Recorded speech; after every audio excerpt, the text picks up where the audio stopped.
Allahumma inna nas'aluka ilman nafi'a.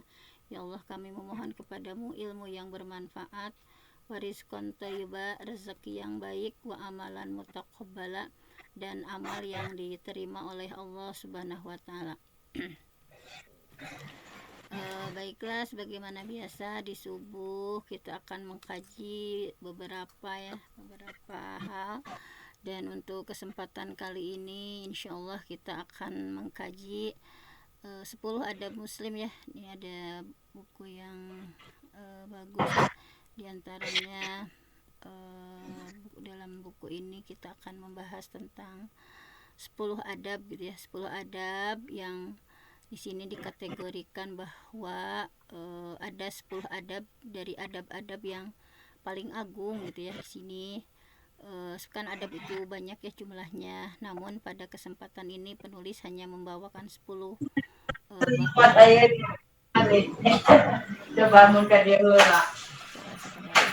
saya minum dulu ya. Ini Bu siapa nih?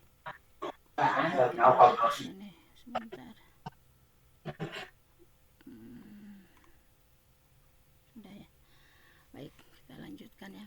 Nah, di sini ada 10 adab yang paling agung. Nah, di antaranya kenapa 10 adab ini dikategorikan kepada adab yang paling agung? Di antaranya ada dua hal ya menurut penulis. Yang pertama adalah karena syariat sangat memperhatikan.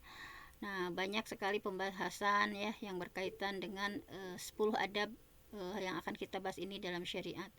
Kedua, karena seringnya terjadi dan banyak praktik dalam kehidupan sehari-hari, dan tentu saja dalam kehidupan kita sehari-hari ya kita mengaplikasikan adab ini karena sering bersentuhan langsung dengan kehidupan, baik kehidupan kita di siang hari atau malam hari. Nah, di sini adab itu berasal dari bahasa Arab ya. Adab yaitu berarti segala sesuatu yang terpuji baik secara syariat ataupun secara adat gitu ya. Nah, di sini ada semua hal yang terpuji secara syariat ataupun adat disebut adab, dan hakikat adab itu pokoknya segala perangai yang baik. Nah, kemudian timbangan adab. Nah, jadi adab yang baik itu adalah adab yang ditimbang dan yang dibentuk oleh dua hal pokok, yaitu di hukum syariat dan kebiasaan dan adat. Nah, jadi dua dasar pokok ini adalah sebaik-baik timbangan ya, sebaik-baik sumber dalam mencetak dan membentuk karakter seseorang supaya memiliki adab dan akhlak yang agung.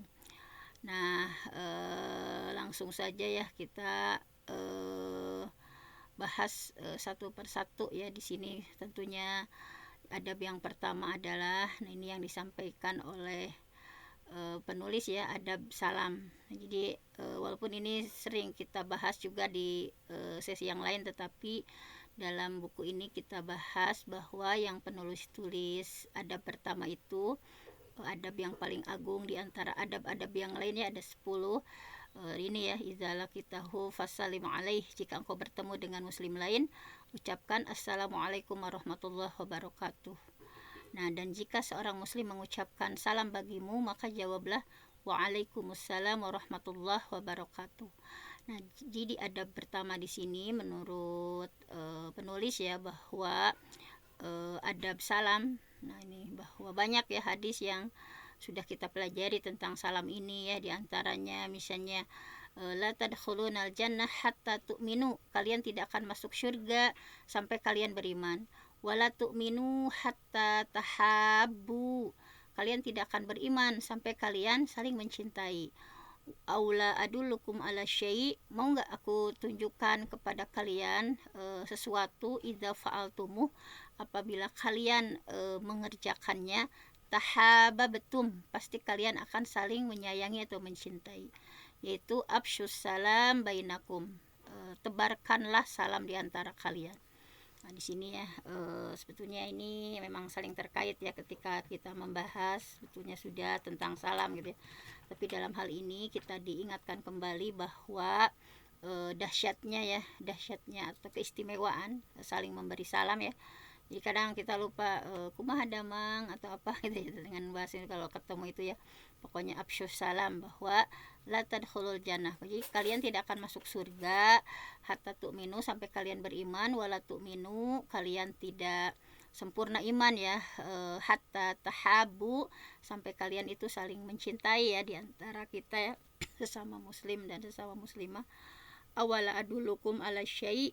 Nah di sini, mau nggak aku tunjukkan kepada sesuatu, idza fa'altum, jika kalian mengerjakan hal itu, tahaba betum, pasti kalian akan saling mencintai, yaitu absyus salam bainakum, tebarkanlah salam di antara kalian. Pokoknya jangan lupa setiap ketemu, setiap tuh assalamualaikum warahmatullahi wabarakatuh ya, harus dimaknai ya. Memang makna salam itu assalamualaikum ya, keselamatan atas kalian, warahmatullah, dan rahmat Allah atas kalian, wabarakatuh, dan keberkahan Allah atas kalian gitu ya. Jadi jangan ngomong yang aneh-aneh dulu ketika bertemu itu, pokoknya ucapkan salam assalamualaikum warahmatullahi wabarakatuh.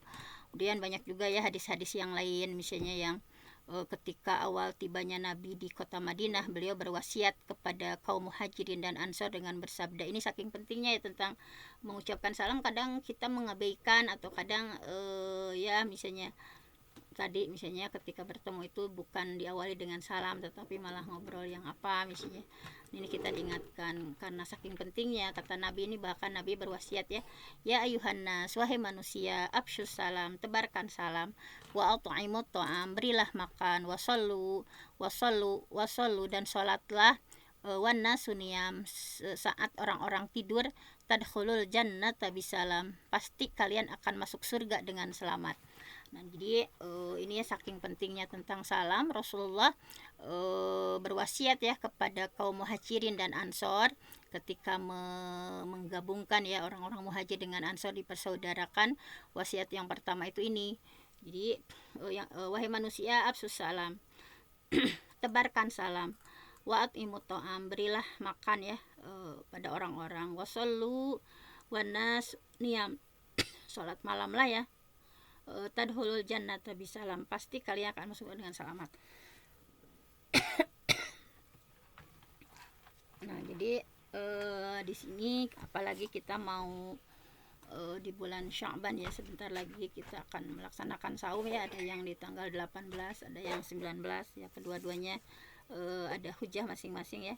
Nah ini kita diingatkan juga, aksiru, perbanyak untuk sholat malam gitu ya, jangan sampai bolong-bolong gitu ya, karena dengan sholat malam itu insya Allah gitu ya, ruh akan menguatkan ruh kita, akan menguatkan spirit kita gitu ya, ketika akan menjalankan saum, berbagai amal soleh yang akan kita lakukan. Dan dengan spirit tahajud atau spirit sholat malam itu tentu saja akan semakin menguatkan spirit kita ya, ruh kita dimudahkan untuk target-target tilawah yang akan kita baca gitu ya, target-target pokoknya target-target amal soleh ya, misalnya infak sedekah yang akan kita siapkan nanti di bulan Ramadan, seharinya berapa misalnya. Kemudian memperpanjang doa, memperpanjang bacaan sholat gitu ya, kemudian dan lain sebagainya. Nah mudah-mudahan menjelang Ramadan ini keadaan iman kita sedang iman terbaik ya. Jangan sampai kita menghadapi Ramadan dengan keimanan yang lemah gitu ya, supaya kita bisa menggapai Ramadan terbaik di tahun ini. Nah kemudian dalam hadis ini kita kembali ke sini ya, bahwa memposisikan absus salam itu di urutan pertama. Banyak lagi hadis yang menjelaskan sunnahnya mengucapkan dan menebarkan salam. Nah dalam adab pertama ini terkandung beberapa pembahasan yang penting ya, akan kita bahas. Kapankah seseorang mengucapkan salam? Jadi dalam adab Islam, jika seorang muslim berjumpa dengan muslim lain, hendaklah dia mengucapkan salam. Yang dimaksud dengan liqa ya, perjumpaan di sini adalah perjumpaan dua orang atau lebih. Maka jika mereka saling berjumpa, disyariatkan untuk mengucapkan salam. dalam kehidupan kita ya, khususnya perjumpaan atau pertemuan itu kan ada dua macam, ada perjumpaan nyata dan perjumpaan tidak nyata, misalnya seperti menelpon atau video call gitu ya. Maka hukum dari kedua hal tersebut sama gitu ya, pokoknya disunahkan untuk mengucapkan salam, baik kita mau nelpon ya, assalamualaikum dulu, misalnya mau video call. Nah, pertemuan ini ada yang online ya, ada yang offline gitu. Kemudian kepada siapa salam diucapkan? Adapun salam dari seorang muslim hanyalah diucapkan kepada sesama muslim saja. Nah, untuk orang kafir, baik itu dari kafir ahlul kitab ataupun selain mereka, maka tidak dibolehkan untuk mengucapkan salam ya kepada mereka. Misalnya ada orang non muslim, misalnya nggak usah gitu. Apa lafaz salam yang disyariatkan? Jadi lafaz salam yang datang dalam hadis sahih adalah assalamualaikum warahmatullahi wabarakatuh. Jadi salam itu punya 3 tingkatan yang disyariatkan ya dalam Islam. Pertama, assalamualaikum. Kemudian yang kedua adalah assalamualaikum warahmatullahi, dan yang ketiga assalamualaikum warahmatullahi wabarakatuh. Nah, ini salam yang sempurna hanya cukup sampai di tingkat ketiga saja. Nah, jadi salam yang sempurna hanya cukup sampai di tingkat ketiga saja, dan ini yang tersebar di kalangan para sahabat radhiyallahu anhum. Ini adalah pendapat yang dipilih oleh Syekh Shalih Al-Utsaimin ya, dari 2 pendapat ulama, karena hadis-hadis yang datang yang menyebutkan penambahan kata dalam salam itu tidak ada yang sahih. Nah, ini ya bahwa jadi salam yang sempurna tadi ya hanya cukup sampai di tingkat ketiga saja, dan ini yang tersebar dari kalangan para sahabat. Ini yang dipilih oleh penulis ya, Syekh Shalih Al-Utsaimin, dari 2 pendapat ulama, karena hadis yang datang yang menyebutkan penambahan kata dalam salam tidak ada yang sahih. Jadi hendaklah kita sebagai seorang muslim mengucapkan salam dengan lengkap ya, yaitu pada tingkatan ketiga. Assalamualaikum gitu, misalnya assalamualaikum, misalnya assalamualaikum warahmatullahi wabarakatuh. Jadi hendaklah setiap muslim mengucapkan salam dengan lengkap gitu, yaitu pada tingkatan yang ketiga, sebab itu yang paling sempurna. Karena muslim yang mengucapkan salam dengan sempurna akan mendapatkan 30 kebaikan ya, sebagaimana yang sudah sahih dari Nabi Muhammad SAW. Jadi misalnya kalau masuk gitu, assalamualaikum gitu, mikum, misalnya lengkap sempurna, assalamualaikum warahmatullahi wabarakatuh. Jadi dipercepatkan kalau ketemu sama temennya, assalamualaikum warahmatullahi wabarakatuh. Jadi yang assalamualaikum, maksudnya ini ada 30 kebaikan. Mudah-mudahan kita diberikan hidayah taufik ya oleh Allah untuk konsisten atau istiqomah ya ketika ketemu itu salam yang sempurna, assalamualaikum warahmatullahi wabarakatuh. Nah, kemudian mengucapkan salam itu kan hukumnya sunnah ya menurut ijma para ulama.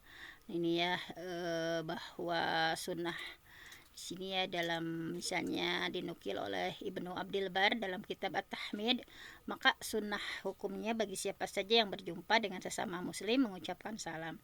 Kemudian bagaimana cara menjawab salam? Nah, jadi menjawab salam yang dianjurkan adalah dengan mengucapkan wassalamualaikum warahmatullahi wabarakatuh ya, sebagaimana pada pengucapan salam ada 3 tingkatan, dan yang paling afdol adalah pada tingkatan ketiga ya, mengucapkan sampai wabarakatuh. Nah, jadi begitu ya ketika menjawabnya, ada 3 tingkatan.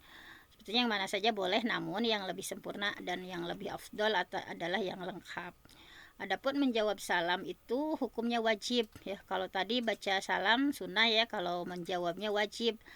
Karena berdasarkan ijma ulama ya yang dinukil oleh Ibnu Abdil Bar, bahwa menjawab rodus salam ya, menjawab salam itu hukumnya adalah wajib. Siapa yang wajib menjawab salam? Nah, menjawab salam hanya wajib bagi orang ataupun kelompok yang dituju. Maka jika salam tersebut tertuju pada satu orang, hukumnya menjawabnya adalah fardu ain. Jadi orang tersebut yang wajib menjawab sendiri, tidak boleh diwakilkan orang yang lain. Tapi apabila salam diucapkan kepada kelompok, misalnya ke kelas ya, misalnya guru masuk kelas, assalamualaikum warahmatullahi wabarakatuh, maka menjawab salam adalah fardu kifayah bagi kelompok tersebut. Artinya jika salam tersebut dijawab oleh salah satu di antara mereka, maka kewajiban menjawab salam sudah gugur.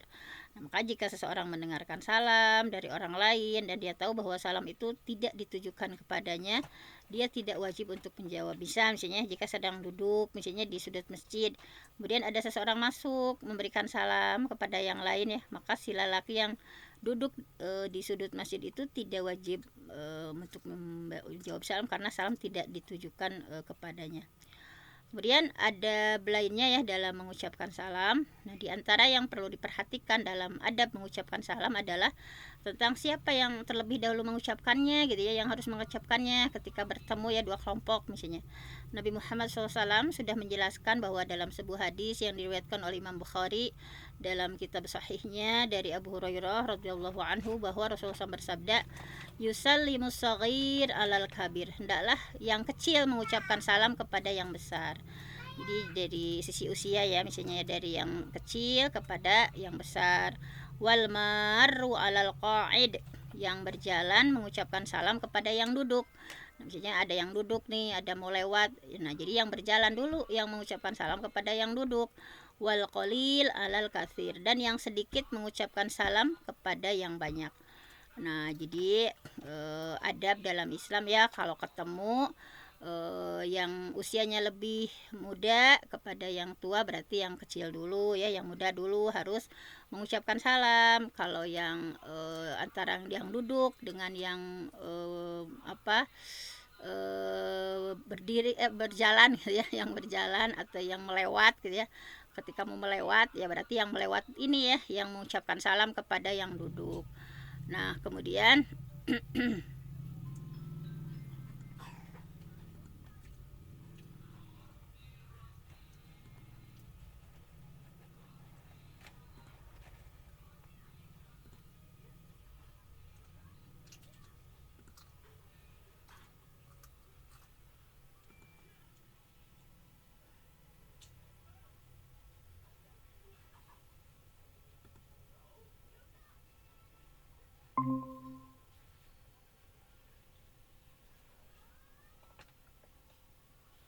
Bun, tadi saya keluar ya? Halo?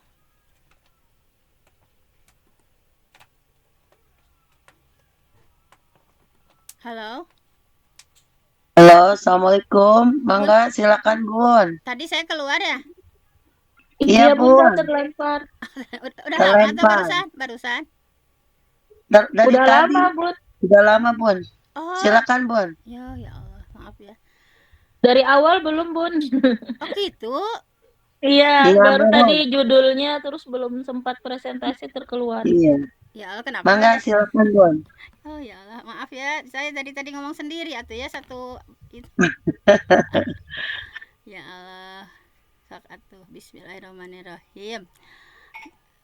Baiklah, kita lanjutkan ya. Aduh, berarti diulang lagi ya dari sininya. Bun, mangga Bun. Diulang deh. Diulang dewenya. Tacan tita tadi abis itu salaman sabara. Tacannya. Racang. Masya Racang. Allah. Ya Allah. Belum bun, baru judulnya tadi. Kenapa nggak ada yang ngasih tahu, Bun? Astaga. Tadi di WA di grup sih bun. Oh, iya baik. Astagfirullah. Ya, baik. Bismillahirrahmanirrahim ya. Jadi di sini ada 10 adab yang merupakan adab yang paling agung di antara adab-adab yang ada. Penulis sengaja menuliskan 10 adab ya. Tadi yang pertama adalah, nah ini, idzalakitahu fasalim alaihi, jika engkau berjumpa dengan muslim lainnya maka ucapkan salam nih ya. Salamnya harus lengkap sempurna ya. Tidak boleh hanya assalamualaikum seperti itu ya. Jadi assalamualaikum warahmatullahi wabarakatuh. Dan jika seorang muslim mengucapkan salam maka wajib dijawab ya, waalaikumsalam warahmatullahi wabarakatuh. Nah, jadi di antara adab-adab yang paling Rasulullah perhatikan gitu ya, yang termasuk 10 adab yang paling agung adalah adab tentang salam. Sebetulnya banyak hadis ya, misalnya yang menguatkan hal ini, misalnya la tadkhulunal jannah, kalian tidak akan masuk surga hatta tu'minu, sampai kalian beriman, wala tu'minu, dan kalian tidak akan sempurna imannya ya, hatta tahabbu, sampai kalian saling mencintai. Awala adulukum ala syai', mau nggak kalian aku tunjukkan kepada sesuatu, idza fa'altumuh, apabila kalian mengerjakannya, tahababatum, akan saling mencintai. afsyus salam, yaitu tebarkan salam bainakum di antara kalian. Jadi adab yang paling agung di antara adab-adab itu adalah mengucapkan salam ya, menebarkan salam. Bahkan saking pentingnya menebarkan salam itu ketika Rasulullah SAW ya, ketika tiba Nabi di kota Madinah, pertama kali Nabi di kota Madinah, beliau berwasiat ya kepada orang muhajirin, orang-orang yang hijrah dari Mekah dan Ansor, para penduduk Madinah. Wasiat yang Rasulullah sampaikan itu adalah, ya ayuhan nas, wahai manusia, afsyus salam, tebarkan salam, wa at'imut ta'am, dan berilah makan makanan ya, wasallu wan nasu niyam, dan sholat malamlah kalian ya sementara orang-orang sedang tidur. Tadkhulul jannata bisalam, pasti kalian akan masuk surga dengan selamat. Nah di sini Rasulullah SAW ya memposisikan menebarkan salam itu di urutan pertama ya, bahwa banyak hadis yang menjelaskan bagaimana sunnahnya mengucapkan salam dan menebarkan salam. Nah dalam kitab adab ini, dalam adab pertama ini ada beberapa pembahasan penting ya tentang salam. Yang pertama adalah kapan seseorang mengucapkan salam. Nah, dalam adab Islam ketika seorang muslim bertemu ya dengan muslim lainnya adalah mengucapkan salam. Nah, yang dimaksud pertemuan di sini ada pertemuan 2 orang lebih, maka jika mereka saling berjumpa disyariatkan untuk mengucapkan salam. Nah, jadi kalau kita kan sekarang ada pertemuan yang dimaksud bertemu itu ya bisa secara offline atau secara online, misalnya ada yang misalnya menelepon atau video call. Nah ini juga sama hukumnya itu disunahkan untuk mengucapkan salam terlebih dahulu. Nah kemudian kepada siapa salam itu diucapkan. Nah jadi dalam kitab adab ini adapun salam dari seorang muslim hanya diucapkan kepada sesama muslim lainnya ya. Jadi kalau ke orang kafir atau ahlul kitab atau yang selain mereka tidak boleh mengucapkan salam kepada mereka. Nah kemudian masih ayahnya masih, astagfirullah.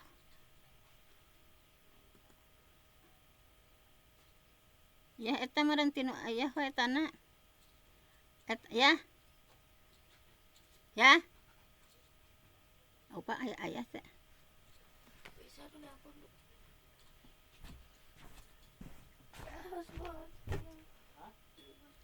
opat tong ti ibu atuh geura ibu naon ya masih itu ya. Oh iya sekarang mau diganti wifi mah dari suami ya sih. Makasih ya bunda.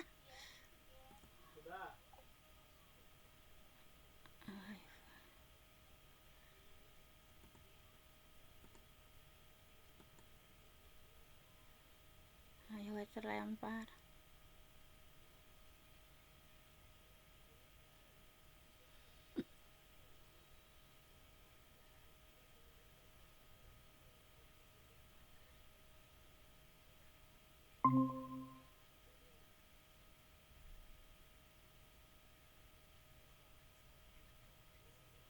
Halo, assalamualaikum Bunda, Bunda Ya, siap, Dokter. Aduh mohon maaf ya banyak kendala. Siap. Baiklah kita lanjutkan ya, ada ya Bunda Nur ada? Ada Bun. Ada Bun, layarnya aja yang belum. Oh iya. Share screen lagi. Bismillah.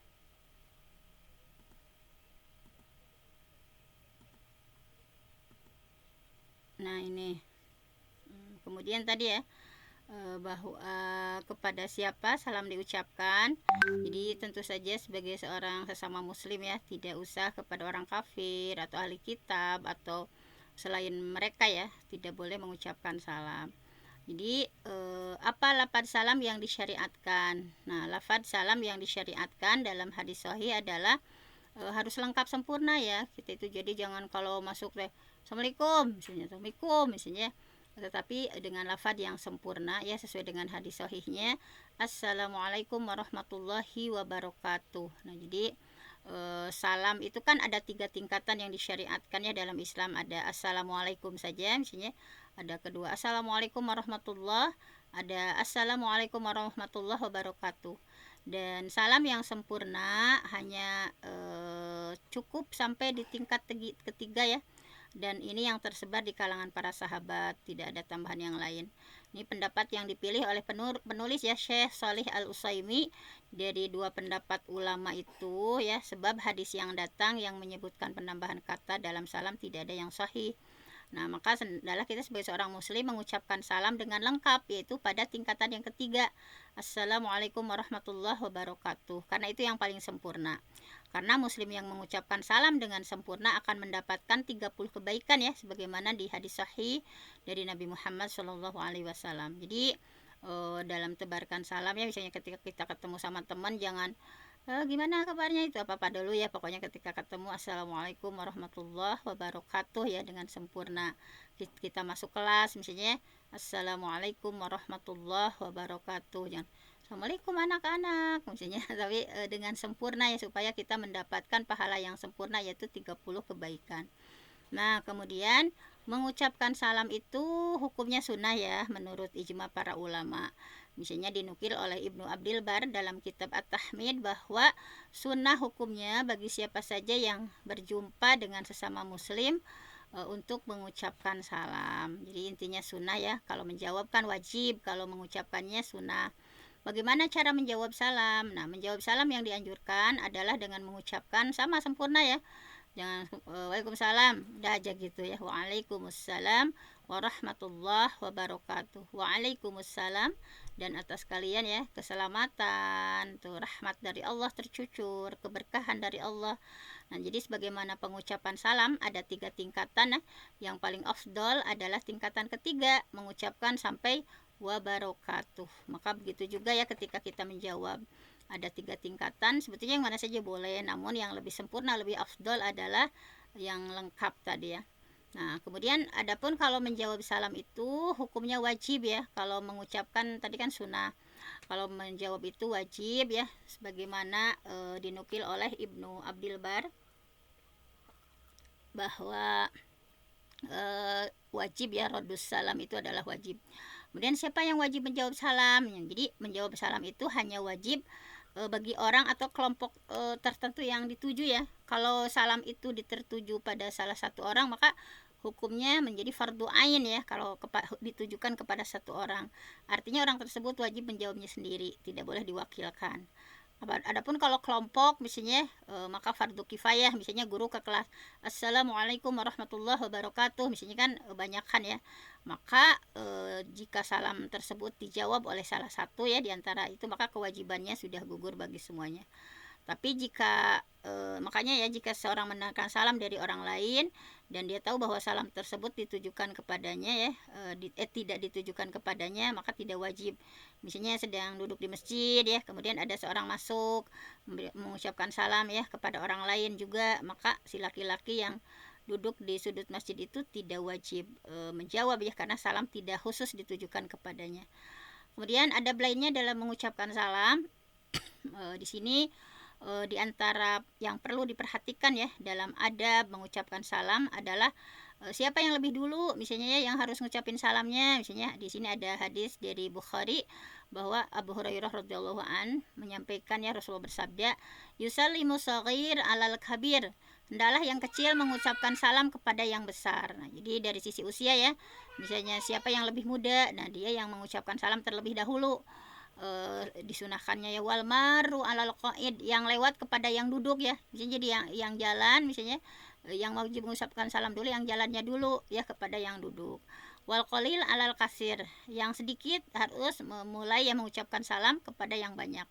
Nah, jadi dalam etika sunahnya ya, dalam adab salam, dalam kitab adab ini disampaikan seperti itu, bahwa ketika ada yang junior senior ya, yang secara usia di bawah, maka itu wajib mengucapkan ya, memulai mengucapkan salamnya yang kecil dulu tadi ya, yang lewat sama yang duduk, berarti yang lewat itu yang jalan ya. Wal qalil ala kasir, dari yang sedikit kepada yang banyak. Nah, kemudian warraqib alal masyi, yang berkendara kepada yang berjalan. Misalnya ada yang pakai motor ya, pada yang pakai motor yang wajib mengucapkan salam terlebih dahulu gitu ya, disunahkan maksudnya. Kemudian ketika berkendaraan kita di mobil, berarti yang berkendaraan kepada yang berjalan. Maka dari hadis ini kita simpulkan bahwa yang disunahkan untuk memulai mengucapkan salam sebagai berikut tadi ya, yang lebih kecil kepada yang lebih besar, yang berjalan kepada yang duduk, yang sedikit kepada yang banyak, yang berkendara kepada yang berjalan. Namun jika pun salam dimulai dari orang yang sebaliknya, misalnya tidak apa-apa, misalnya yang sepuh dulu misalnya atau guru dulu kepada murid misalnya, nggak apa-apa, sebab keumuman hadis yang datang dari Nabi tentang sunnah menebarkan salam. Atau jika yang sepatutnya memulai salam terlebih dahulu tidak memulai salam, maka boleh misalnya ada cuek anak teh nggak salam misalnya, nah kita aja dulu yang assalamualaikum warahmatullahi wabarakatuh misalnya. Dan begitu juga disyariatkan untuk mengucapkan salam bagi siapa saja yang masuki rumah ya, atau kepada suatu ruangan, walaupun misalnya dalam satu rumah atau satu ruangan. Nah ini akan dibahas pada pembahasan berikutnya. Kemudian jika via telepon misalnya, siapa yang terlebih dahulu mengucapkan salam? Nah, para ulama mengatakan bahwa yang pertama kali mengucapkan salam adalah yang menelepon dulu ya, walaupun lebih muda atau lebih tua ataupun tadi ya misalnya dalam posisi itu, maka yang menelepon terlebih dahulu karena dia yang memulai pembicaraan, dan dikiaskan dengan orang yang hendak masuk ya kepada seseorang, maka dia yang sepatutnya memulai salam, yang masuk ya. Nah seperti itulah. Nah kemudian yang kedua adalah adab yang kedua adalah jika kamu ingin masuk ke rumah orang lain, minta izin dan berdirilah di samping kanan atau kiri pintu ya. Jadi jangan di tengah pintu kalau kita bertamu ya. Pokoknya berdiri di samping kanan atau kiri pintu. Jika diizinkan masuk, masuklah.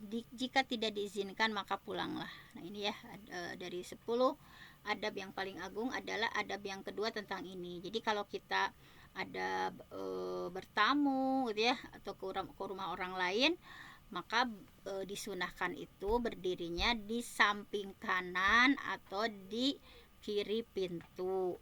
Jadi jangan maksa ya, walaupun ada bisa di dalam. Kalau diizinkan masuk, kalau tidak diizinkan maka andalah pulang. Nah jadi adab berikutnya adalah adab yang berkaitan dengan izin masuk ke rumah orang lain. Dalam hal ini ada beberapa pembahasan yang sangat penting yang harus diperhatikan ya kita sebagai seorang muslim ketika ingin masuk kepada orang lain. Nah, yang pertama adalah kapan dan di mana seseorang minta izin jika ingin masuk pada orang lain. Nah, seseorang jika ingin masuk kepada orang lain maka hendaklah dia meminta izin sebelum masuk gitu ya. Jadi meminta izin itu ya harus didahulukan, bukan masuk dulu baru minta izin ya, karena tujuannya adalah seseorang mendapatkan izin untuk masuk ataupun tidak ya. Misalnya di sini kan dalilnya ini ya, ya ayyuhalladzina amanu la tadkhulu buyutan ghaira buyutikum hatta tasta'nisu wa tusallimu ala ahliha zalikum khairul lakum la'allakum tazakkarun. Nah ini jadi di surah Nur ya, di surah Nur ayat 27 kita diingatkan ya bahwa ini adalah salah satu adab bertamu ya. Ya ayyuhalladzina amanu, wahai orang beriman, la tadkhulu buyutan, kalian itu jangan memasuki rumah ghaira buyutikum, selain rumah kalian, hatta tasta'nisu, sampai kalian meminta izin, wa tusallimu, dan mengucapkan salam, ala ahliha, kepada penghuninya, dzalikum khairul lakum la'allakum tazakkarun, yang demikian itu lebih baik bagi kalian agar kalian selalu ingat gitu ya. Nah, perintah untuk meminta izin di sini ketika seseorang memasuki tempat yang tertutup, misalnya kayak masuk rumah, misalnya atau ke kantor, misalnya atau yang sejenis seperti itu gitu ya. Adapun tempat yang biasa terbuka, maka nggak harus izin ya. Seperti toko, pasar, kantor yang biasanya terbuka hanya cukup diketok dan ucapkan salam saja. Nah, jadi kaidahnya adalah pokoknya setiap tempat yang secara kebiasaan tertutup, misalnya kayak mau izin ke rumah atau ke kantor dan sejenisnya, maka harus tasta'nisu, minta izin dulu. Adapun tempat yang pintunya memang tidak ditutup ya atau selalu terbuka, maka hukumnya hanya terangkat ya, tidak harus meminta izin. Misalnya kayak toko nggak mesti izin. Nah, di mana posisi berdiri seseorang ketika meminta izin dan mengucapkan salam. Nah, jadi posisinya ya, ketika kita ingin masuk kepada orang lain, maka hendaklah minta izin dan berdiri di samping kanan, berdiri atau di samping kiri pintu gitu ya, jangan di tengah-tengah. Jadi jangan berdiri tepat di depan pintu, tetapi hendaklah di sebelah kanan atau sebelah kiri pintu. Tujuannya adalah ketika ada minta izin ya, menjaga aurat misalnya, supaya yang di dalam tidak terlihat. Dan hal ini hanya bisa terwujud jika seseorang menjauh dari hadapan pintu ya, dengan berdiri di sisi kanan atau pintu kiri ya, karena tidak bisa melihat aurat yang berada di dalam. Nah, ini adalah perlakuan buruk bagi penghuni rumah. Nah, sebagaimana sebuah hadis diriwayatkan oleh Abu Dawud dari Sa'ad radhiyallahu an, bahwa beliau meminta izin di hadapan pintu rumah. Nabi SAW bersabda ya, hakaza anka au hakaza fa innamal istizan minan nazar. Kesini engkau, nah hakaza kesini, anka yang kau, au hakaza atau kesini, fa innamal istizan maka sesungguhnya meminta izin, minan nazar untuk mencegah penglihatan. Nah, jadi sedetil itu ya Nabi kita gitu ya, subhanallah ya.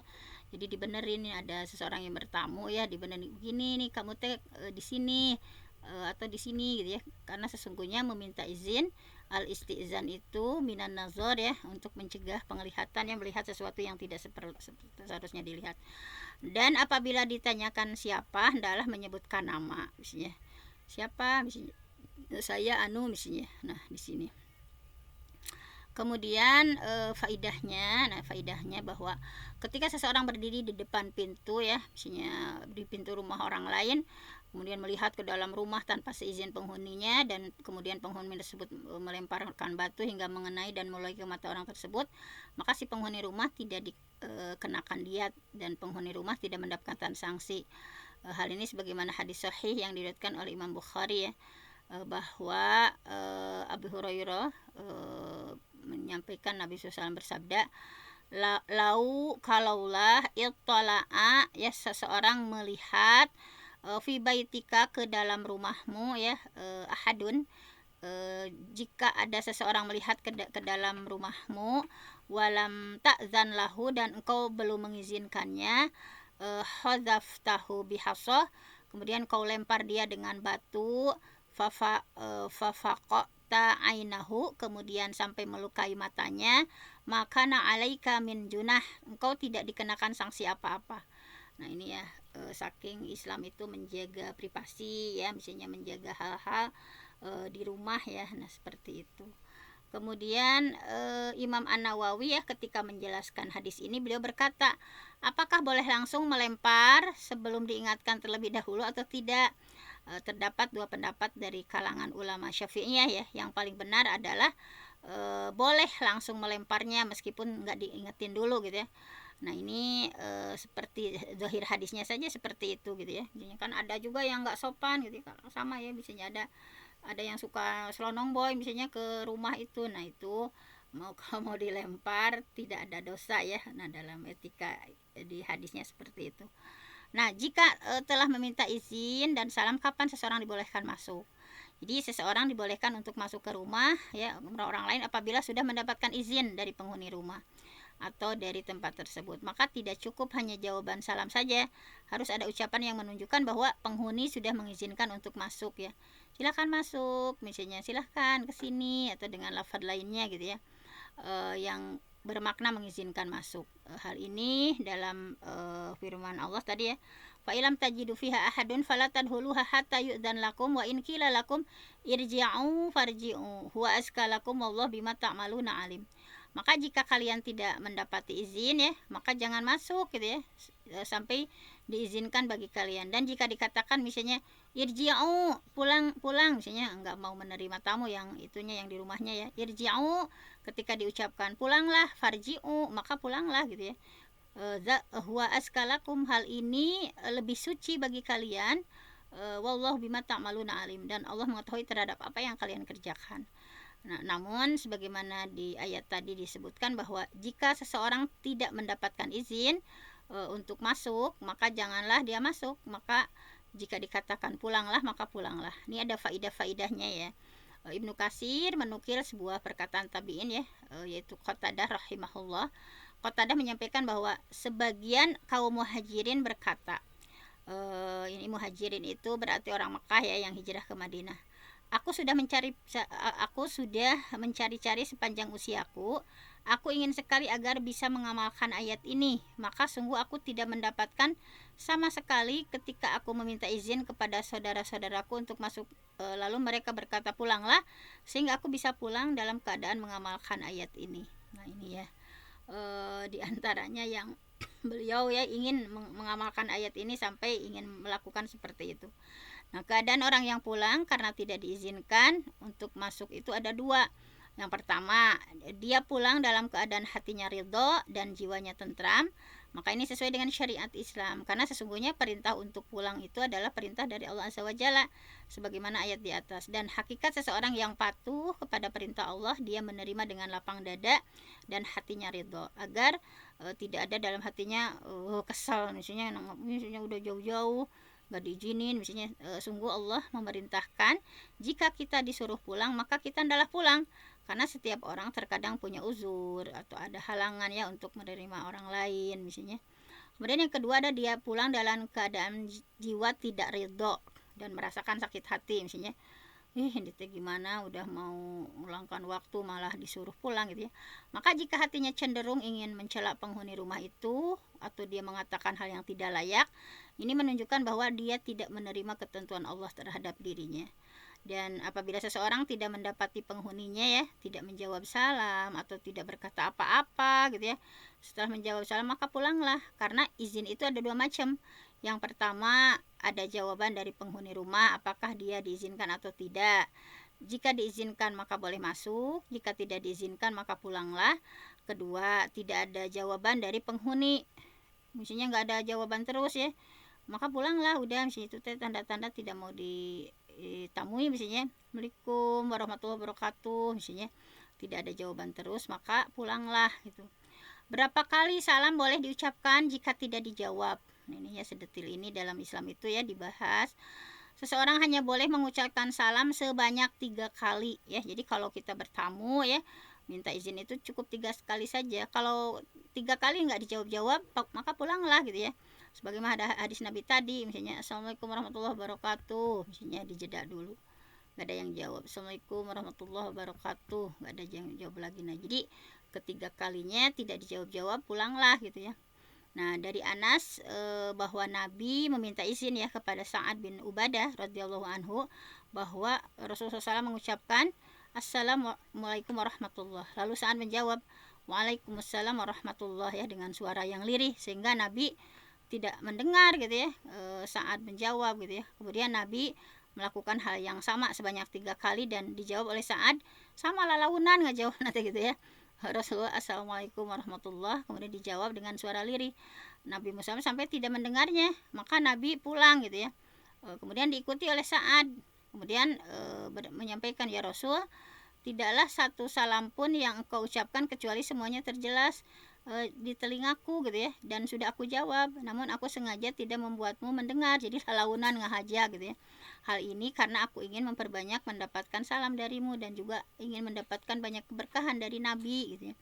Nah seperti itu. Nah jadi kalau udah 3 kali misalnya tidak jawaban maka pulanglah. Adakah rumah orang lain yang boleh dimasuki meski tidak izin? Misalnya ada enggak, misalnya boleh.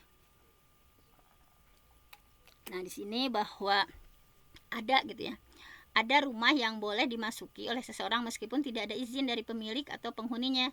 Nah ini diantaranya di surah An-Nur ayat 29, Laisa alaikum junahun, kalian tidak berdosa antadkhulu buyutan, masuk kepada sebuah rumah, ghairu maskunatin, yang tidak berpenghuni, fiha, di dalamnya, mata'ul lakum, ada barang milik kalian. Wallahu ya'lam, dan Allah tahu, matu bedun, apa yang kalian tampakkan, wa mataktumun, dan apa yang kalian sembunyikan.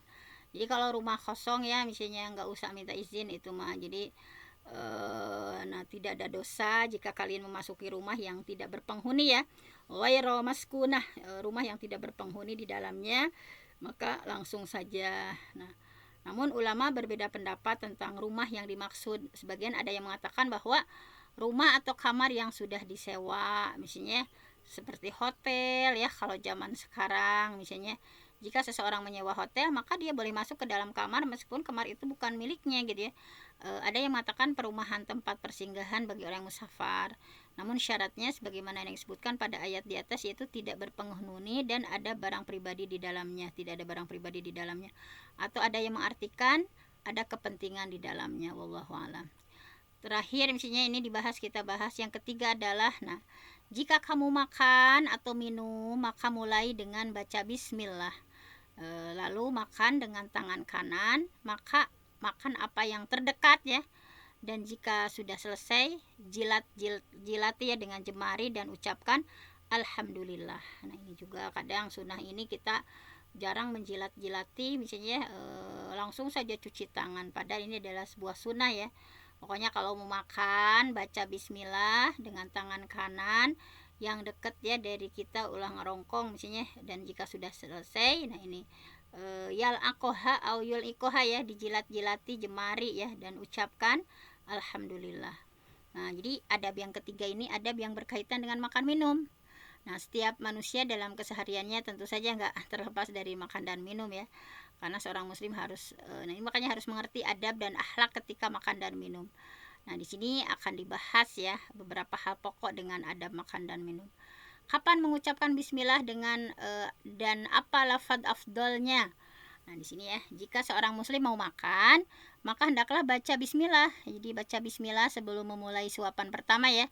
Begitu juga ketika dia minum, hendaklah membaca bismillah sebelum memulai tegukan yang pertama. Adapun lafaz yang diucapkan adalah bismillah. Ini ya, jadi kalau yang Allahumma barik lana fima razaqtana wa qina azabannar, sebetulnya itu tidak sahih ya hadisnya misalnya. Tapi kalau berdoa mah ya memang boleh ya dengan bahasa Arab, bahasa itu ya maknanya bagus, misalnya mendapatkan keberkahan. Tapi ini yang paling afdol. Nah, di sini yang paling afdol adalah lafaz yang diucapkan adalah bismillah. Hal ini mengikuti perintah Nabi Muhammad SAW sesuai yang datang kepada kita dalam hadis yang sahih ya. Sini dalam Imam Bukhari tadi ya, hadisnya ya gulam, wahai anak muda ya, samillah. Nah, samillah, baca bismillah, wakul biyaminik, makan dengan tangan kananmu, wakul mimma yalik, dan makan yang ada di dekatmu gitu ya.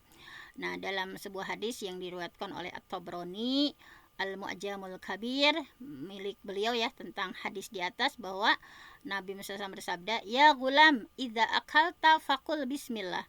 Wahai anak muda, jika kamu makan maka ucapan bismillah. Adapun jika ditambah dengan Ar-Rahman Ar-Rahim ya, misalnya adapun misalnya jika ditambah Bismillahirrahmanirrahim atau dengan menambahkan Al-Asmaul Husna, misalnya Bismillahirrahmanirrazaq ya, misalnya Bismillahirrazaq Al-Karim misalnya ya. Nah, maka menambahkan nama Allah yang lainnya, sebetulnya ini dibolehkan ya, menambahkan Bismillah tadi ya, nama Allah ada Ar-Razzaq disabatkan ada Al-Karim misalnya, sebetulnya menambahkan nama Allah yang lainnya maka ini boleh.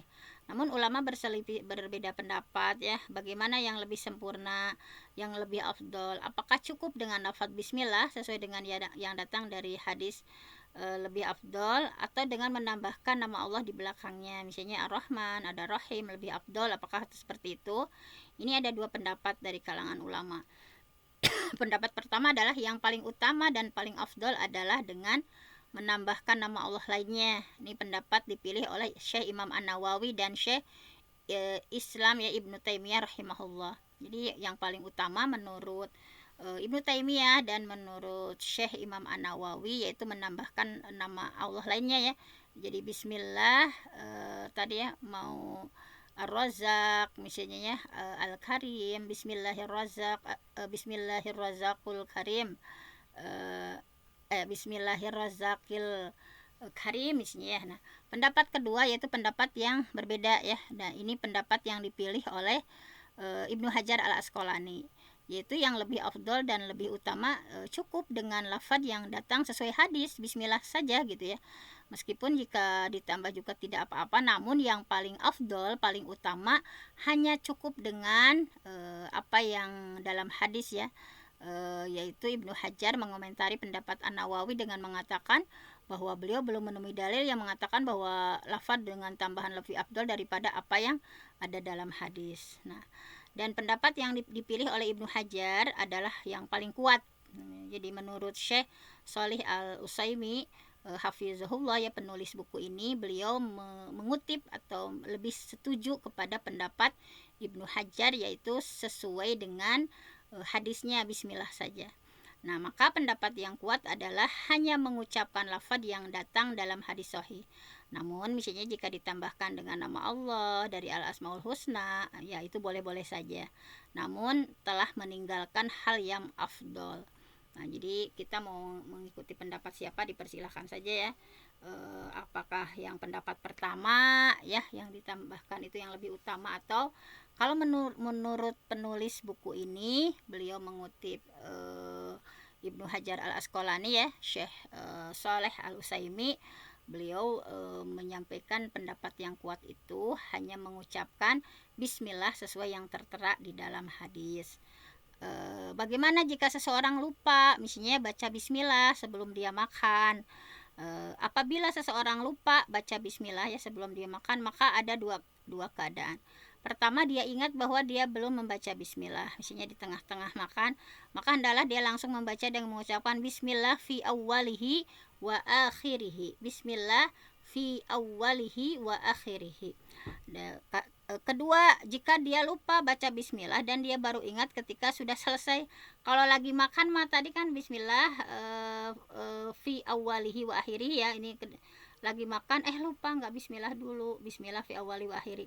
Tapi ada yang lupa udah beres makannya, maka tidak disyariatkan baginya untuk membaca bismillah lagi ya.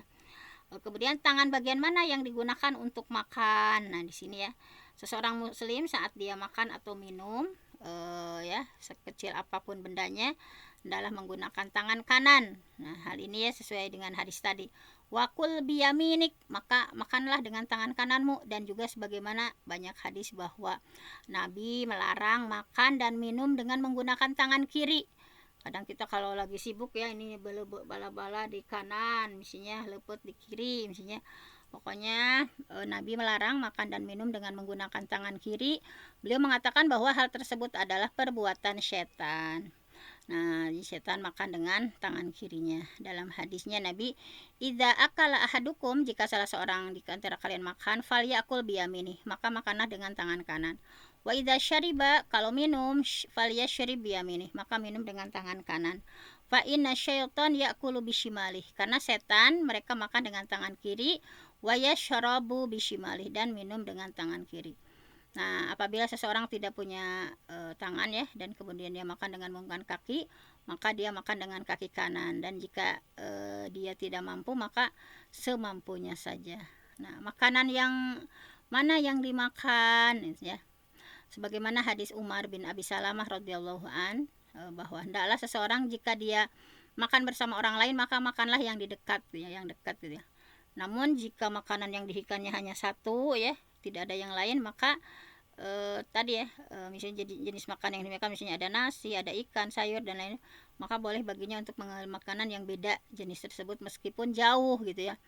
Nah, jadi seperti itu sebetulnya. Kalau tadi ya lengkap misalnya, maka boleh misalnya saya belum mengambil buahnya misalnya, boleh ya, ini beda jenis dan jauh, bolehkah langsung mencuci tangan setelah makan? Jadi jika seorang muslim sudah selesai makan, maka adalah dia jangan mencuci tangannya dulu, sebab tadi ya disunahkan menjilati jari-jari. Nah, maka adab ini adalah adab yang berkaitan dengan setelah makan. Adab makan itu ada 3. Pertama sebelum makan, kemudian ketika makan, dan setelah makan. Maka diantara adab setelah makan adalah menjilat jari jemari. Dan adab menjilat jari jemari itu adalah dengan pelan ya, tidak bersuara. Hal ini bisa mengganggu orang lain ya yang ada di dekat. Maka orang yang selesai makan kemudian dia menjilati jemarinya dengan suara yang keras, ini juga keluar dari adab ya, karena adab yang mulia itu menjilati jemari dengan tanpa bersuara ya. Begitu juga jika seseorang makan dengan menggunakan alat selain tangan ya, misalnya kayak sendok, garpu, sumpit, maka bisa jadi berkah dari makanan itu masih tersisa di alat-alat tersebut. Maka hendaklah seorang menjilatinya setelah selesai makan. Dan seseorang boleh memilih ya dalam melaksanakan adab dan sunnah ini, diantaranya menjilati jemarinya sendiri atau dijilati orang lain. Yal akoha au yul ikoha gitu ya.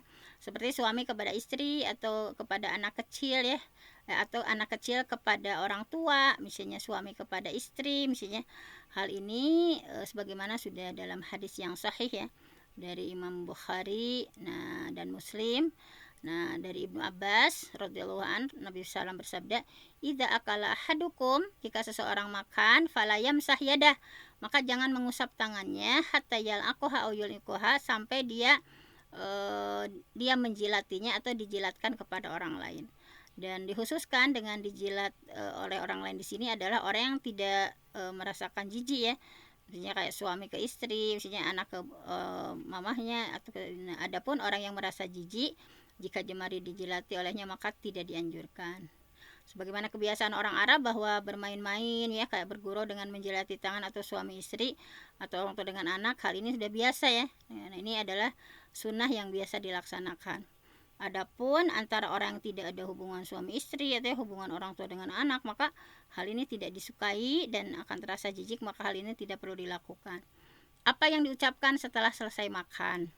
Jika seseorang sudah selesai makan ya seluruhnya, maka sudah terputus dari segala kegiatan dalam mengucapkan alhamdulillah. Nah, sebagaimana dia memulainya dengan bismillah, maka hendaknya diakhiri dengan alhamdulillah.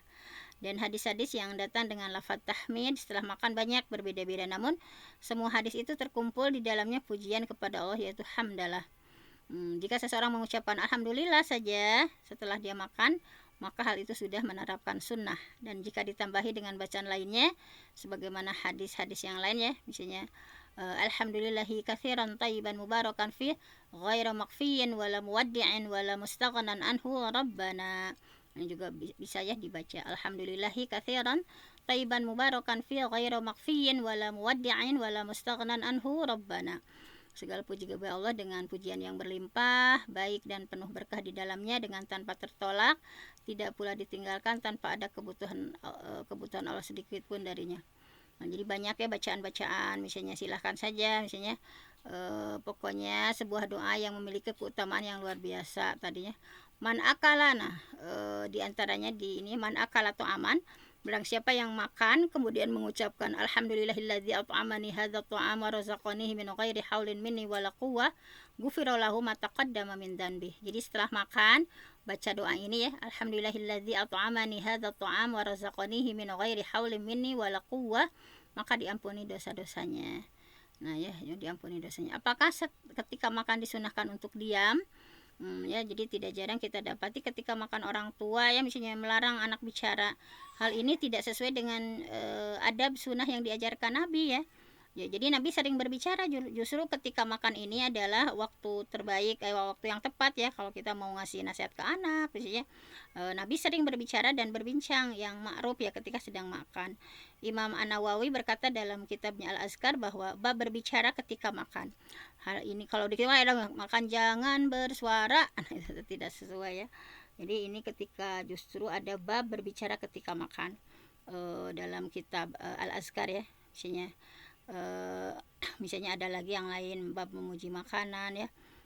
Di antara adab ketika makanan adalah justru berbincang-bincang ketika kita dalam keadaan makan misalnya, tapi dengan cara yang ma'ruf ya, bercerita tentang cerita orang soleh ketika makan dan lainnya. Maka sunnahnya adalah jika seseorang makan bersama adalah berbincang, berbicara gitu ya. Begitulah dalam sunnah, banyak sekali hikmahnya.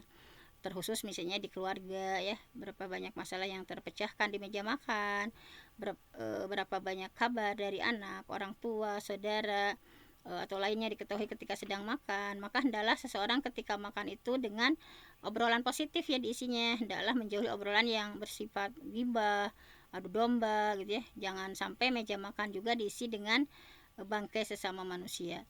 Bolehkah mencela karena rasanya yang tidak enak atau karena tidak suka? Nah, di antara nikmat terbesar yang Allah kasih itu adalah makanan ya. Maka jika seseorang mendapati suatu makanan yang dia tidak suka, jangan mencela ya. Dalam hadisnya ya, ma'aba Rasulullah SAW ta'aman qattu. Nabi tidak pernah mencela makanan sedikit pun gitu ya, sekalipun. Karena idza ishtaha syai'an akalahu, kalau dia suka beliau makan, wa in karihahu tarokahu, kalau tidak suka tinggal tidak dimakan. Nah, maka di antara adab seorang muslim adalah tidak mencela makanan sebagai bentuk rasa syukur atau nikmat makanan yang telah Allah berikan dan sebagai bentuk mengikuti akhlak Nabi Muhammad SAW. Nah, mungkin hanya 3 adab dulu ya pada kesempatan kali ini. Walaupun ini sesuatu yang bukan ya udah populer lah ya, tetapi kita ingatkan kembali, kita teliti kembali apakah hal-hal keseharian kita ya sudah sesuai dengan sunnah baginda Rasulullah SAW. Kita ikuti ya sedikit demi sedikit ya, meneladani setiap apapun yang beliau lakukan supaya kita mendapatkan keberkahan dan pengikut umat Nabi yang betul-betul setia ya kepada ajaran baginda Rasulullah Shallallahu Alaihi Wasallam.